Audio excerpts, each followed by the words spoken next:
paz seja com vocês. Que alegria poder estar trazendo a palavra para esta noite. E foi providencial, né? Falar sobre casamento, além de ser o meu trabalho, né? Trabalho com isso, ministrando casais, fazendo ministração em encontro de casais. Mas também foi providencial o dia, né? Seria no primeiro dia, mas foi assim, sem querer querendo, bem providencial mesmo, porque os temas que foram abordados, que fecha, né, que engloba o ciclo de um homem, de uma mulher, né, de um indivíduo, que é a vida financeira, a saúde emocional, foi nessa ordem, né? A vida financeira, saúde emocional, depois a saúde física, depois a vida espiritual e, posteriormente, agora sobre o casamento. Se a vida financeira, a vida emocional, a vida física, né? A vida inteira da pessoa, o corpo físico e a vida espiritual tiver desgastada, tiver com problemas, o casamento certamente será afetado, né? Então, achei muito providencial isso também, dessas áreas terem sido abordadas antes de falarmos do casamento. Mas vamos lá, vamos abrir em Jó, no capítulo 2.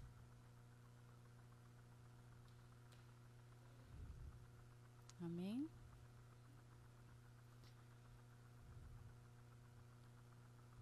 Capítulo 2, eu vou ler a partir do verso 1 até o verso 10, amém?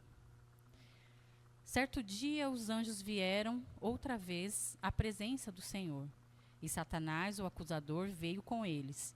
De onde você vem? Perguntou o Senhor. Satanás respondeu: estive rodeando a terra, observando o que nela acontece. Então o Senhor perguntou: você reparou em meu servo Jó? Não há ninguém na terra como ele.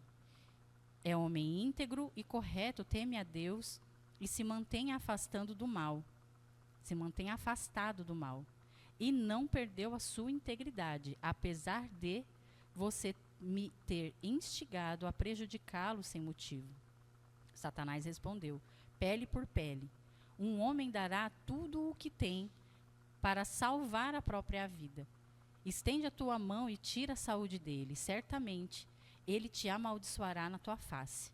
Pois bem, disse o Senhor, faça o que quiser com ele, mas poupe-lhe a vida. Então Satanás saiu da presença do Senhor e causou em Jó feridas terríveis, da sola dos pés ao alto da cabeça. Jó, sentado em meio às cinzas, raspava a pele com um caco de cerâmica. E sua esposa então lhe disse: você ainda tenta manter sua integridade? Amaldiçoe a Deus e morra. E Jó respondeu: você fala como uma mulher insensata. Aceitaremos da mão de Deus apenas as coisas boas e nunca o mal? E em tudo isso, Jó não pecou com seus lábios. Glória a Deus. Pode se assentar. Bom, passeando pelo livro, né? Em todos os capítulos, em quase todos os capítulos, em muitos capítulos, corrigindo aqui, em muitos capítulos nós vemos aqui um longo diálogo de Jó com os seus amigos. Ali, alguns amigos vieram de longe, se sentaram ao lado de Jó, ficaram um tempo em silêncio, respeitaram aquele momento, né, que ele estava vivenciando. Depois começaram ali a indagar, a questionar, a conversar, a ouvir os desabafos de Jó. E eu fiquei pensando nisso, né? Como é maravilhoso quando a gente está vivenciando momentos de dor, momentos difíceis, momentos de crises, e a gente tem alguém com quem desabafar, com quem conversar, com quem colocar suas ideias no lugar, alguém para te consertar, alguém para te organizar por dentro, né? Até pessoas para até mesmo te corrigir, para fazer com que a gente olhe para dentro de nós mesmos. Será que eu estou errado nisso? Será que eu estou errado naquilo? E alguém que possa alertar, abrir os nossos olhos, abrir o nosso entendimento. Ou apenas nos ouvir. Apenas ouvir. Como é bom principalmente nós mulheres, né? A gente gosta de que alguém nos ouça. Às vezes a gente não quer nem ser direcionada para nada. Às vezes a gente só quer falar. E às vezes a gente quer que alguém concorde com a gente. Mas, brincadeiras à parte, né? Como é maravilhoso um indivíduo, uma mulher, um homem, ter alguém com quem conversar, alguém que nos compreenda, que fala a nossa linguagem, ou às vezes até diferente, mas consegue nos entender, nos organizar, nos colocar ali no lugar. Mas nós vemos quase em nenhum momento, em apenas um momento, uma conversa da mulher de Jó com ele. Apenas um diálogo ali, né? E é um diálogo duro, é um momento duro, um momento difícil, aonde nós não vemos nenhum momento de compreensão, né? Mais para frente nós vamos falar sobre isso também, o porquê dessa não compreensão. Mas nós vemos aqui uma ausência de entendimento, de compreensão dessa mulher. E quando ela não fala, não tem nenhum outro momento da conversa deles, de diálogo, de compartilhar algo, as dores que eles estão vivendo. E quando tem, é justamente essa única passagem que fala aonde ela está. Vai continuar desse jeito? Amaldiçoa esse Deus e morre. Onde ela tem uma fala de maneira amarga. E é muito difícil quando nós não encontramos em alguém esse lugar. Quando nós não encontramos em alguém um lugar seguro onde nós podemos ali compartilhar da nossa dor. E essa pessoa ideal seria o nosso cônjuge. A pessoa ideal com quem nós poderíamos encontrar um lugar seguro seria no nosso cônjuge. Então é muito difícil quando nós olhamos para o lado, dentro da nossa casa, e nós não encontramos alguém para rasgar o nosso coração, ou alguém apenas para estar do nosso lado, um apoio, uma palavra. Mas aí foi aonde foi uma das, o início aqui da minha observação nessas passagens, nessa história de Jó, é que quando vem alguém de fora, nesse alguém de fora, a gente encontra esse lugar seguro. E muitas vezes esse lugar seguro pode ser um lugar muito perigoso. Porque é alguém de fora que acaba suprindo a necessidade, que acaba ocupando o lugar aonde deveria ser do cônjuge, aonde deveria ser o lugar da esposa, aonde deveria ser o lugar do marido. E às vezes essa comunhão, essa comunicação é muito melhor com os de fora. Com uma amiga, com um parente, uma prima, uma tia, uma mãe. O marido encontra num amigo, num chefe. Mas e quando encontra no sexo oposto? E quando essa esposa encontra um amigo que a ouve, que a compreende, que a auxilia e que toma o lugar que deveria ser do marido. E quando esse marido encontra uma amiga que fica no lugar que deveria ser da sua esposa, aonde o diálogo funciona, aonde essa comunhão funciona, aonde a compreensão funciona, talvez os de fora não falaria amaldiçoe esse Deus e morra. Talvez os de fora iria trazer uma compreensão. Os amigos de Jó ali, sim, rebate com ele, mas eles ouvem. Tem um diálogo gostoso, atribulado, depois gostoso. E com a mulher não encontra. E quantos casais vivem isso dentro de suas casas? Um casamento solitário, um casamento sem diálogo, sem compreensão. A mulher foi mandada embora do trabalho e aí muitas vezes o que ela ouve, a culpa foi sua, que você é lerda. Ou então ela está vivenciando um momento difícil, ou o marido, o homem está vivenciando um momento difícil, de perseguição talvez, e aí ele ouve ou ela ouve. Ai, que drama! Quanto drama, para que tudo isso? Ouve palavras duras. Ah, se vira, um problema é seu. Eu tô cheia de problema, eu já ouvi mulheres falando isso. Eu já tenho tantos problemas para cuidar, eu já tenho tantos problemas para cuidar. Ele que procurou, que se vire. Isso daí é um problema dele, é um problema nosso, é um problema do casal. Então, palavras duras. E nós vemos também nessa fala da mulher de Jó, uma palavra, uma frase, um momento de palavra de forma egoísta. Porque nesse momento ela está olhando para o sofrimento dela. E em quantos relacionamentos estão vivendo isso? Você me faz, eu sinto, eu estou vivendo. E sim, agora sim chegou esse momento, ela está sofrendo.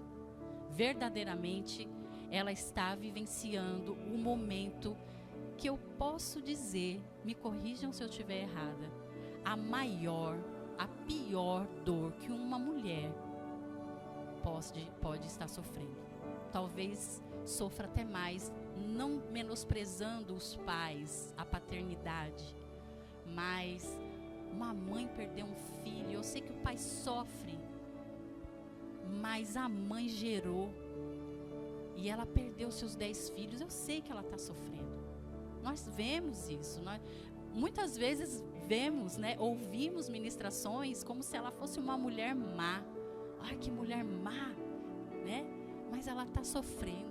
Sim, ela está vivendo a pior e a maior dor, que é a perda dos seus filhos. Ela está sim no momento de desespero. E a gente, quando está no momento de desespero, e eu posso falar aqui, se talvez isso acontecesse comigo ou com você, talvez nós falaríamos a mesma coisa ou até pior. Pensa, reflita. Você, quem você é agora, quem você é hoje.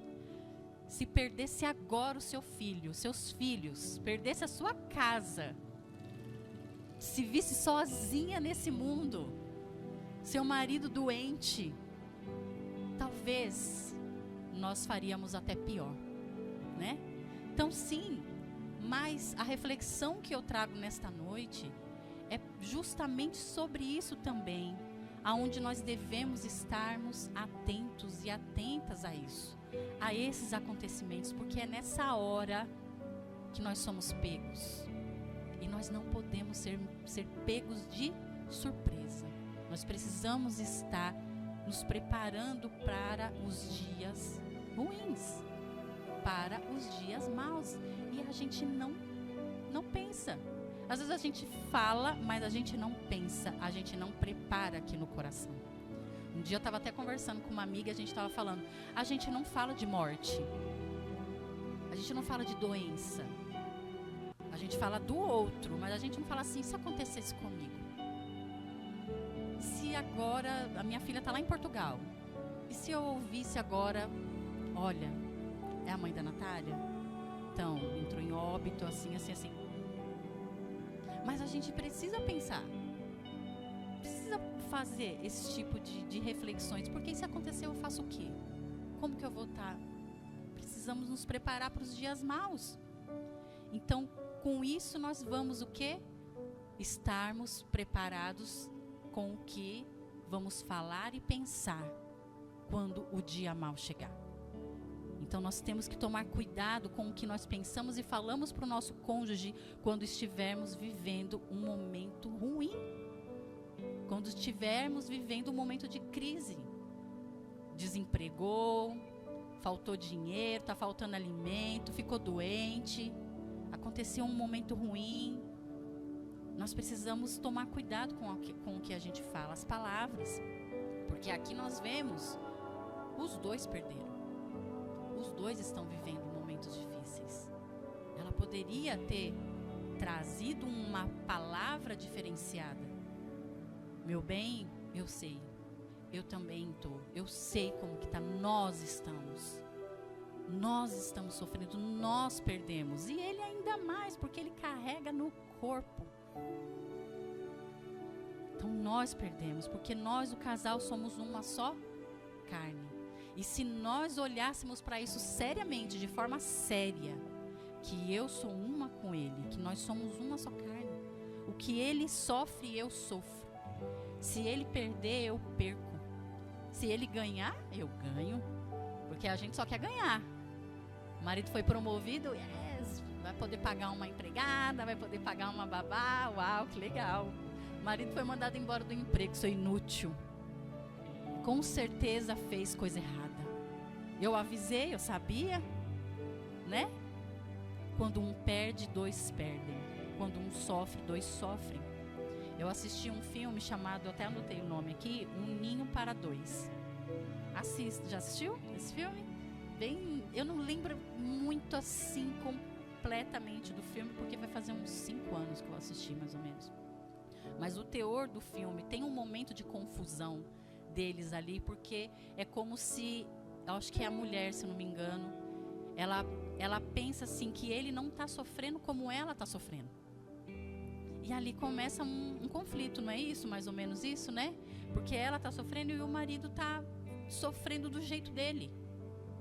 E ela começa a querer que ele sofra igual a ela. E ela acha que ele não amava o filho como ela amava. E começa um conflito. E muitas vezes é isso que acontece. Porque talvez essa fala da mulher de Jó, pode ser, que tenha esse sentimento. Pô, perdemos filhos, perdemos bens, perdemos casa. Você está doente, está aí um caco velho. E ainda continua adorando, não está sentindo. Como que você continua aí nessa intimidade, nesse lugar de adoração? Nós não temos motivo para isso. Ela ficou amarga. Então nós também vemos aqui uma resistência emocional diferente dos dois. E normalmente num casamento acontece isso. Somos indivíduos, né? Diferentes. Somos pessoas diferentes, crescemos em ambientes diferentes, temos sentimentos diferentes. E até aí, tudo bem. Mas nós vemos aqui nela também uma falta de fé, talvez. Talvez não tinha a mesma intimidade que Jó tinha com Deus, ela faltou ali aquela intimidade. Em muitos casamentos pode ocorrer isso. Enquanto meu marido está buscando, está tudo bem. Aí ele ora, aí ele vai para a igreja, aí ele faz o jejum, aí ele lê a Bíblia, aí ele ensina os meninos, está tudo bem. Né? Eu vou para o céu agarrado na canela do marido, né? Não é assim. Nós temos que buscar ter intimidade com Deus para nós e em conjunto e em casal. Então existem casais que vivem esses conflitos. Um tá ali cheio de fé e busca e ora e acredita que vai dar certo, e o outro vem e joga balde de água fria. Para que tudo isso? Não é tudo isso não. Volta para a terra. Né? Não vai com a mesma intensidade. Tudo bem, cada um tem o seu limite, mas nós precisamos buscar a Deus de uma forma em conjunta.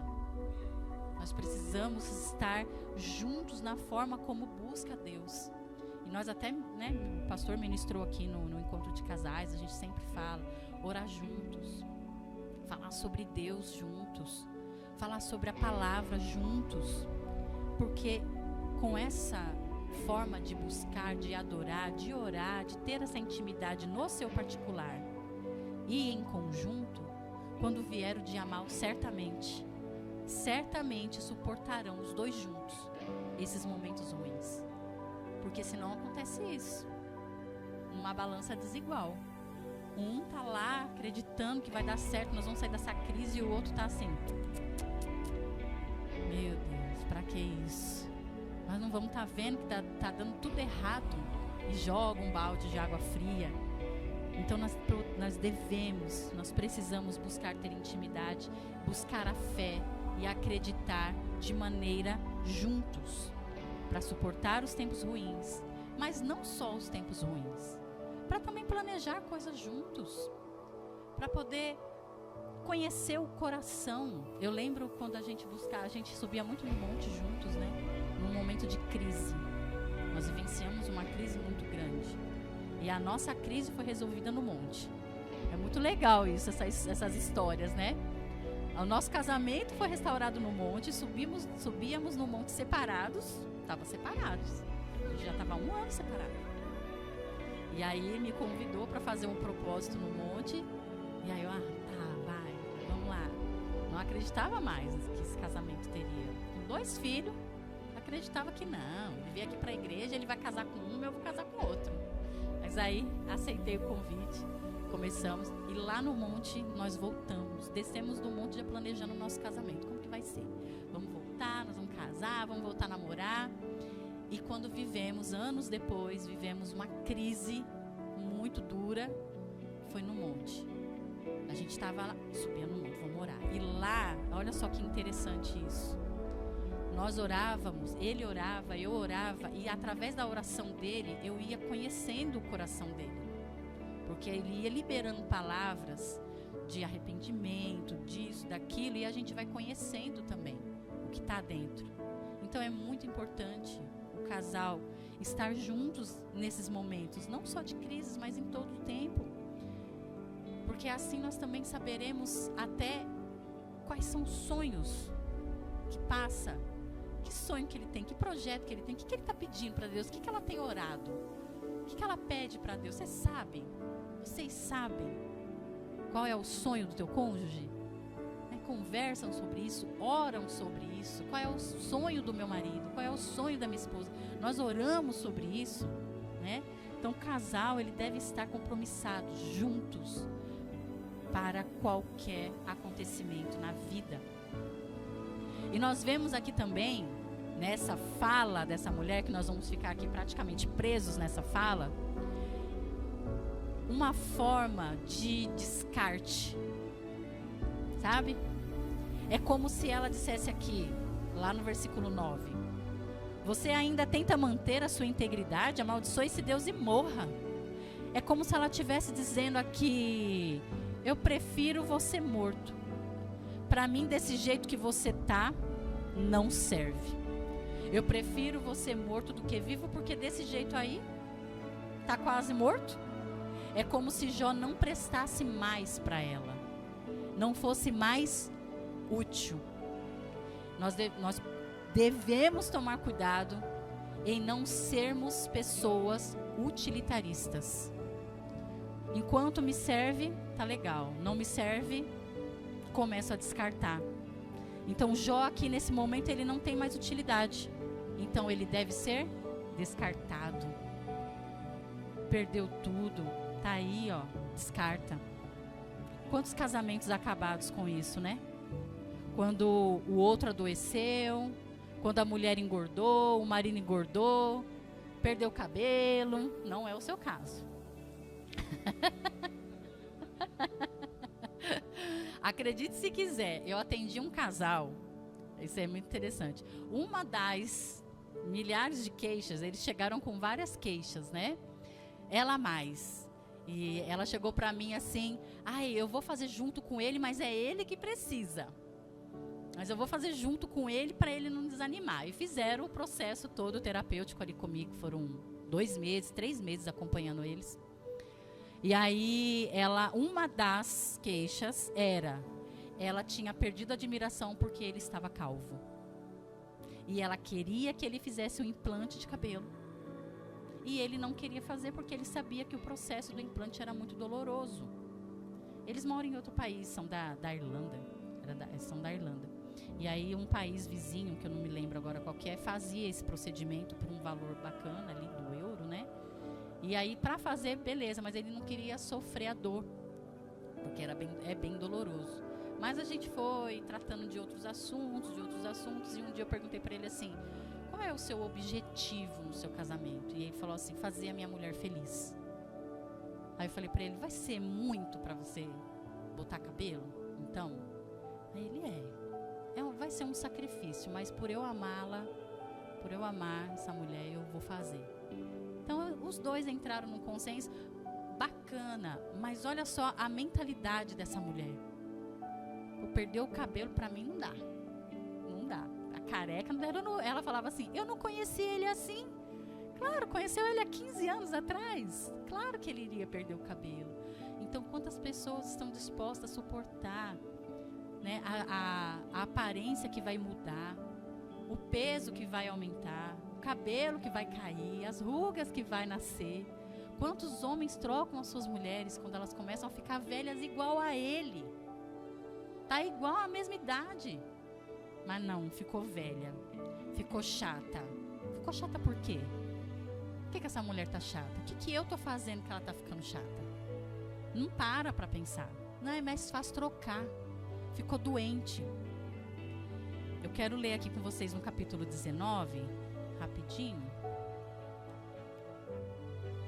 No 19 é a única menção que Jó faz sobre ela, sobre a mulher. E aqui, 17, versículo 17.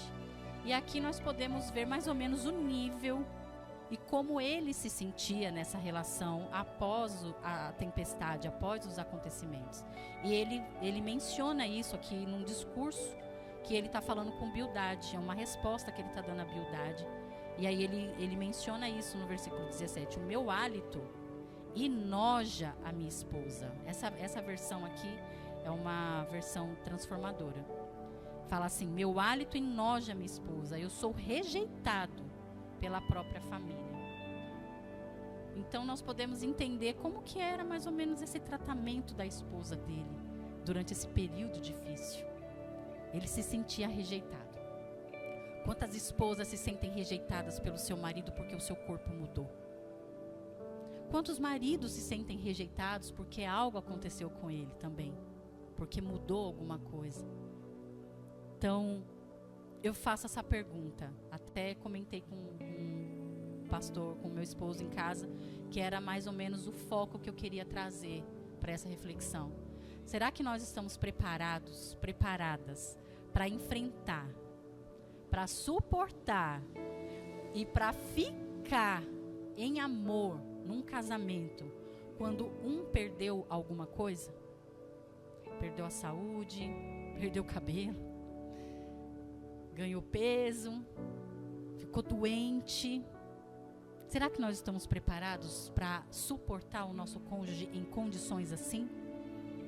Quando ele não for mais útil, quando ele não puder mais dirigir, perdeu os movimentos, não pode mais te levar no mercado, não pode mais te levar nos lugares.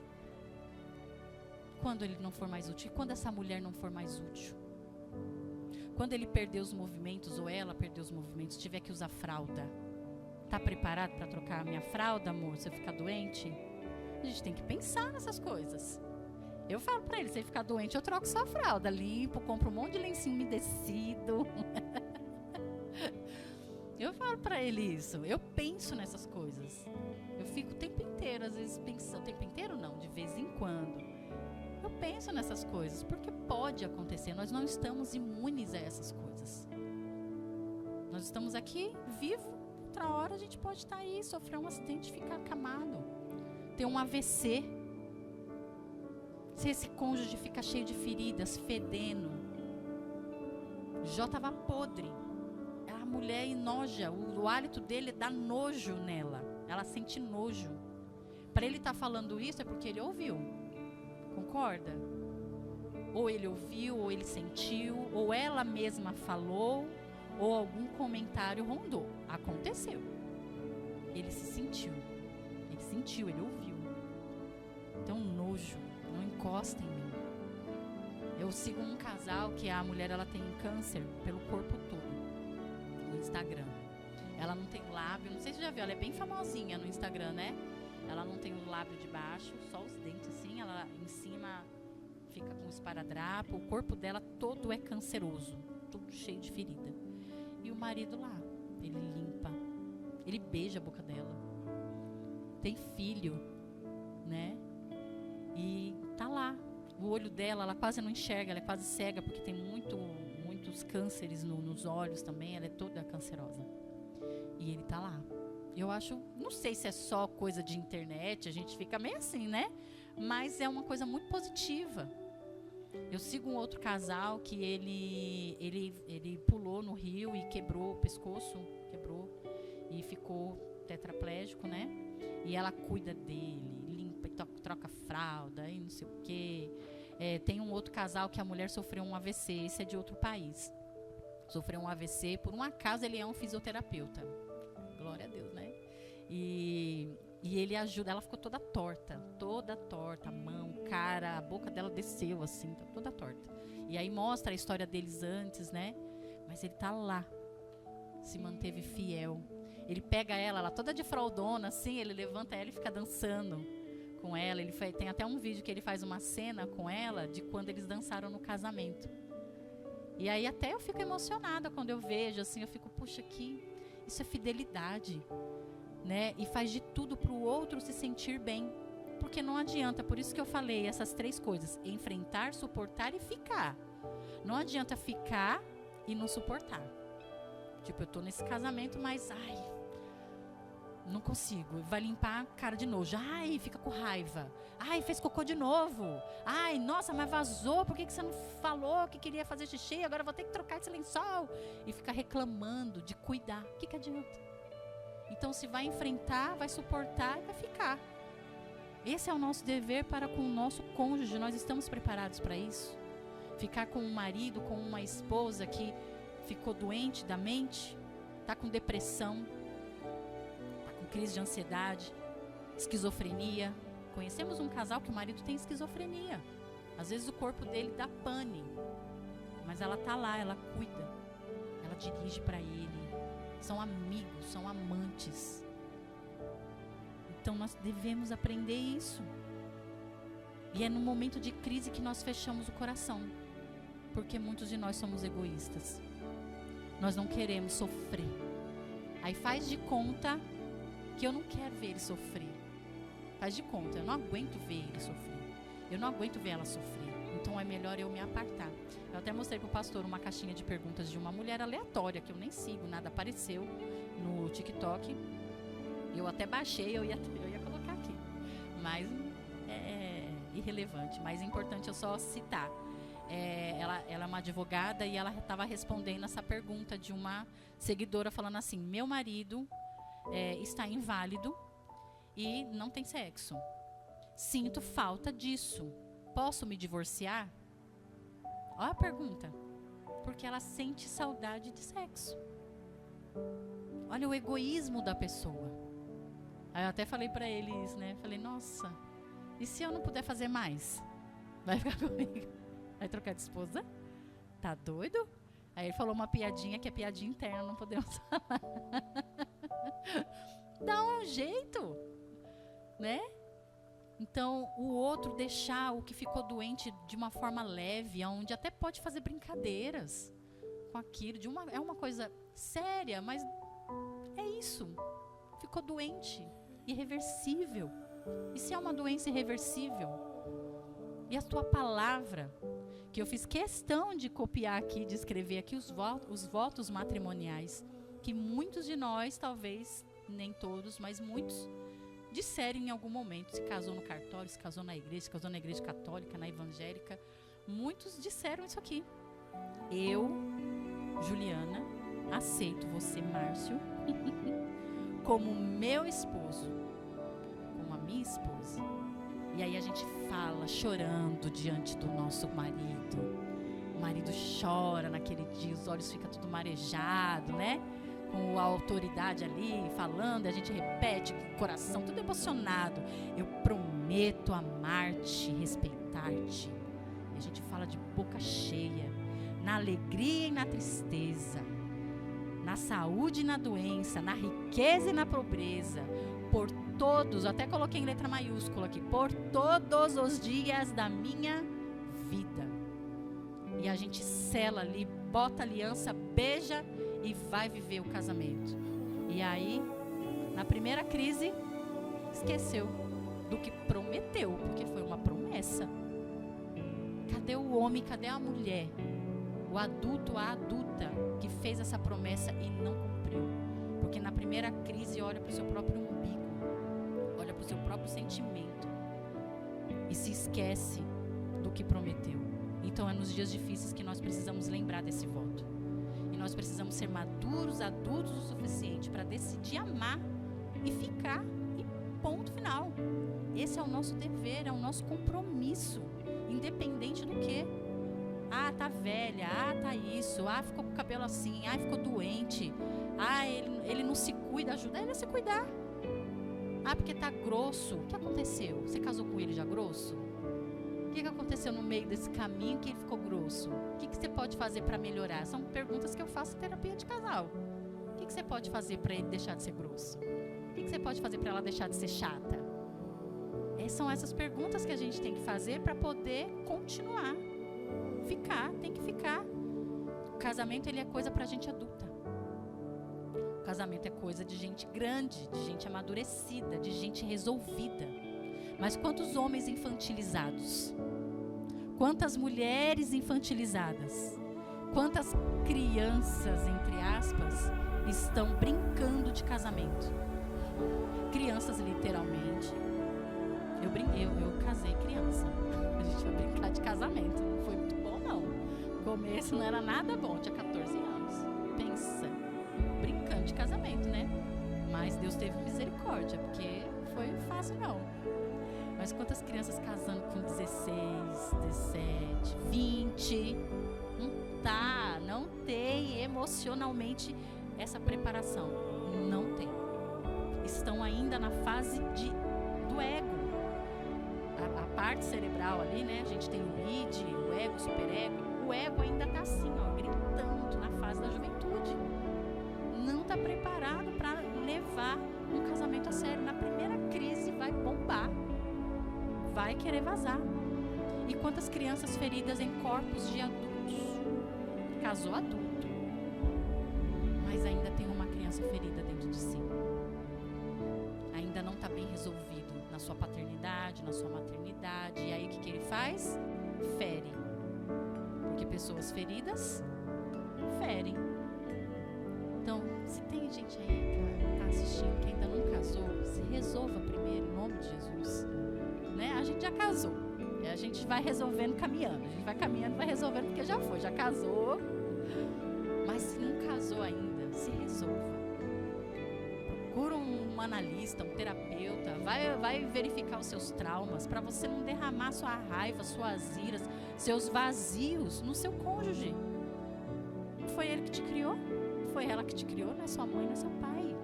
Mas quantas pessoas ferindo com palavras por causa dos seus traumas? Quantas pessoas sem compromisso com esse casamento, que casou, mas continua sendo um menino e uma menina, mimado, mimada? Quantas pessoas casam e ainda vivem na mentira? Pessoas casam sendo ainda egoístas. Pessoas que casaram, mas passa ali, daqui a pouco está descartando aquela pessoa, enjoou. Tão fútil. Pega o casamento como se fosse uma coisa fútil, uma brincadeira. Ai, enjoou. Tá chato. Ai, tá muito monótono. Ai, tá muito isso. Ai, porque eu tenho que fazer, eu tenho que ser, eu tenho que trabalhar, eu tenho que sustentar. Claro, você escolheu ter uma família, não é? Pessoas descartam o seu cônjuge. Fica do lado dos parentes descartando aquela que tem intimidade. A mãe tá maltratando a tua esposa e você maltrata junto. O que é isso, né? Então nós precisamos olhar para o nosso casamento como algo que ele é o mais importante das nossas vidas. Aquilo que é mais precioso e mais valoroso. Nessas crises, né? Nessa crise que a gente viveu, se nós não tivéssemos tendo intimidade com Deus, se não tivéssemos ido buscar a Deus juntos, e se nós não tivéssemos olhado para o nosso casamento como algo mais importante, eu olhei assim para o meu casamento, acredito que ele também olhou, por isso nós ficamos. Eu olhei, não, a minha história, e não era uma coisa de egoísmo, não, de vaidade, diferente, né? Não, eu vou provar que eu não vou separar, é diferente, né? Mas assim, é o bem mais precioso, meus filhos. A gente tem filhos juntos, a gente tem uma história, a gente formou uma família, é algo muito precioso. Daqui, de nós dois vão sair cidadãos.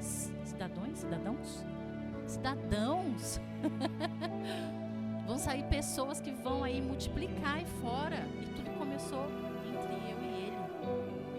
Tudo começou entre vocês dois, tudo começou entre você e seu marido, tudo começou entre você e seu cônjuge.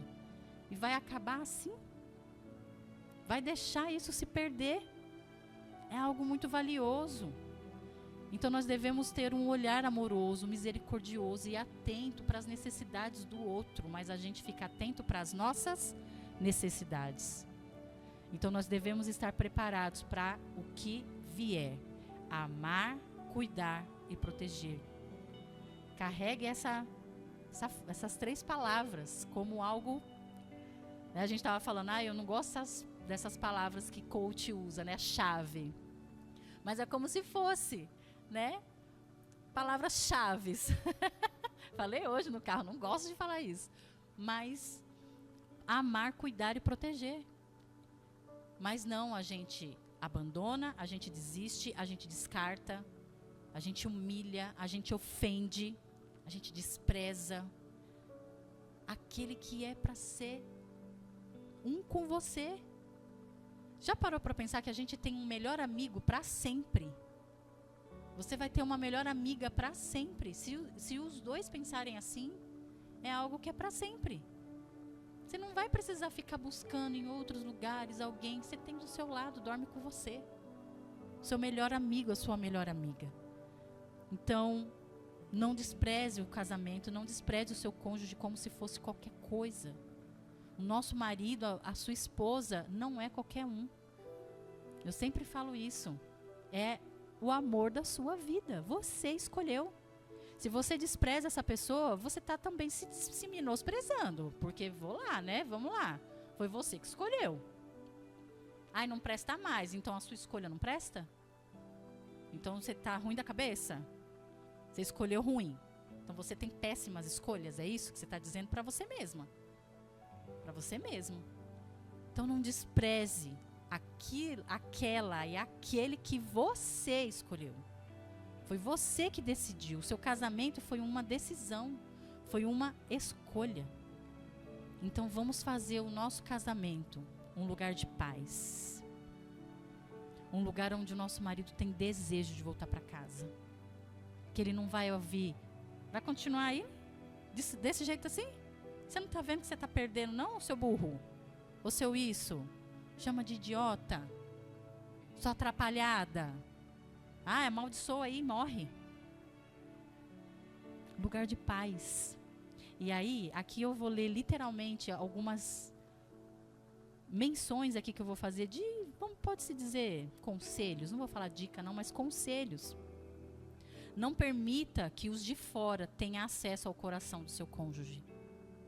Se você é uma pessoa que fica em silêncio, não tem paciência de ouvir, não tem paciência de conversar, eu vou falar, ela não vai entender, já menosprezou a pessoa que você escolheu para casar. Aí essa pessoa vai ter alguém vai ter acesso ao coração dela. Alguém vai ter acesso ao coração dele.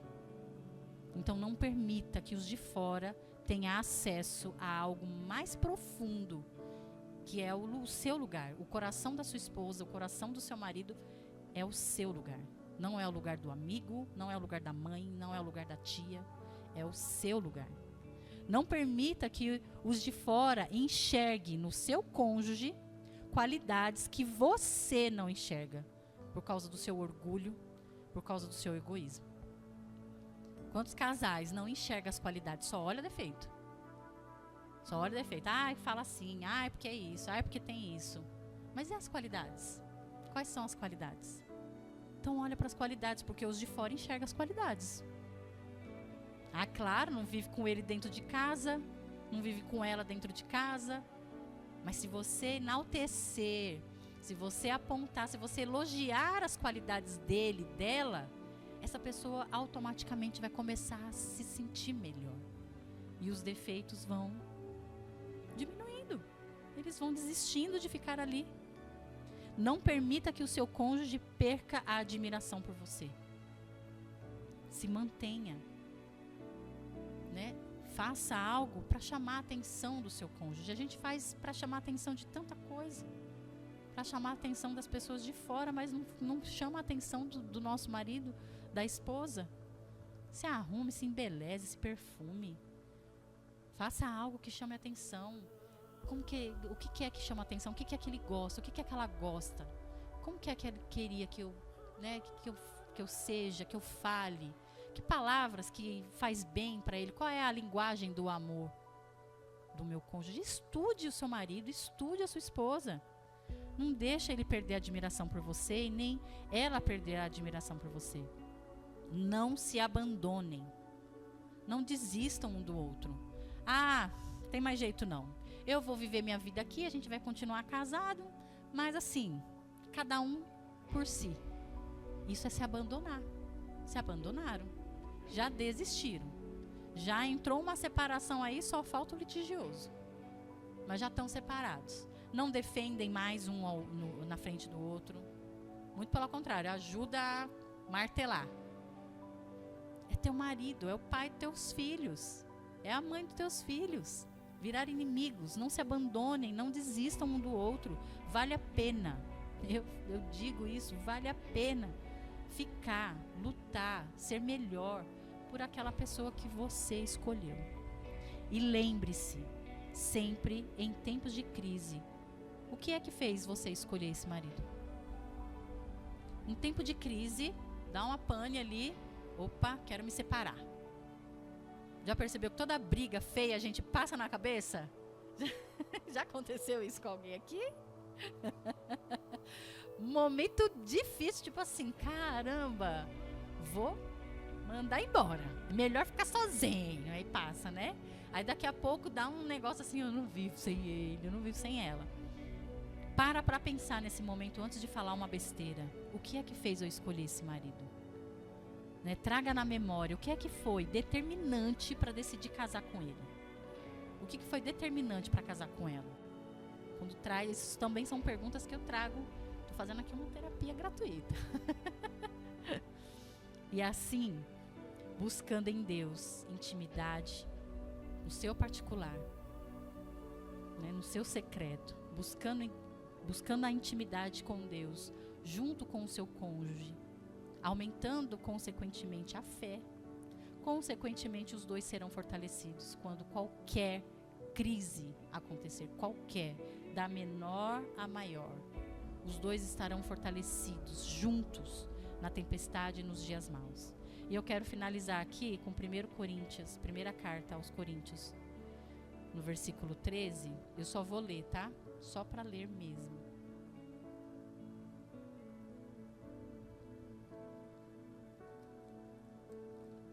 Treze, 4, 1 Coríntios 13, 4. Fala assim: o amor é paciente e bondoso. O amor não é ciumento nem presunçoso. Não é orgulhoso e nem grosseiro. Não exige que as coisas sejam à sua maneira. Vou falar bem devagar para a gente poder, como diz o evangelista Ângelo, ruminando as palavras. Não exige que as coisas sejam à sua maneira. Não é irritável, nem rancoroso. Não se alegra com a injustiça, mas sim com a verdade. O amor nunca desiste, nunca perde a fé, sempre tem esperança e sempre se mantém firme. Eu amo essa tradução, porque fala de uma forma bem assim, né? Coloquial, né? Como diz a minha mentora da psicanálise, bem coloquial. E eu finalizo com essa leitura, para que a gente rumine e entenda que o nosso casamento é coisa séria.